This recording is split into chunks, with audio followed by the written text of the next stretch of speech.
எல்லாரும் எதிர்பார்த்துட்டு இருக்கிற அட்சய திதி இந்த வருடம் வருகின்ற வெள்ளிக்கிழமை மே மாதம் 10ஆம் தேதி காலையில் 5:30 மணி முதல் மறுநாள் சனிக்கிழமை 11ஆம் தேதி மதியானம் 12:30 மணி வரைக்கும் இருக்குது.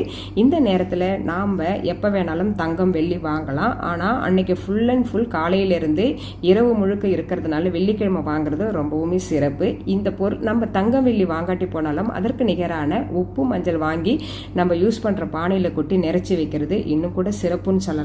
அது மட்டும் இல்லாமல் அன்னைக்கு நம்ம வாங்குறது மட்டும் இல்லாமல் நம்மளோட யாருக்காச்சும் தான தர்மம் பண்ணுறது ரொம்பவுமே சிறப்பு. அன்னைக்கு வெள்ளிக்கிழமைன்றதுனால சுக்கிரனுக்கு உகந்த நிறமானது வெள்ளை நிறம். அன்னைக்கு வெள்ளை நிறத்தில் யாருக்காவது தான தர்மங்கள் பண்ணலாம். நீர்மோர் தானம் தர்மம் பண்ணுறது இன்னும் கூட சிறப்புன்னு சொல்லலாம். அட்சய திதி என்பது நம்ம வளர்ந்து வரும், நம்ம என்ன செஞ்சாலும் அது வளர்ந்து வரும்னு சொல்லுவாங்க. ஸோ நம்ம தான தர்மம் பண்ணாலே நம்ம கூட எல்லாமே வளர்ந்து வரும் அப்படின்றது ஐதீகம். ஸோ நீர்மோர் தானம் பண்ணுங்க. அப்படி முடியாதப்பட்டாங்க 5 பேருக்கு சாப்பாடு வாங்கி கொடுங்க.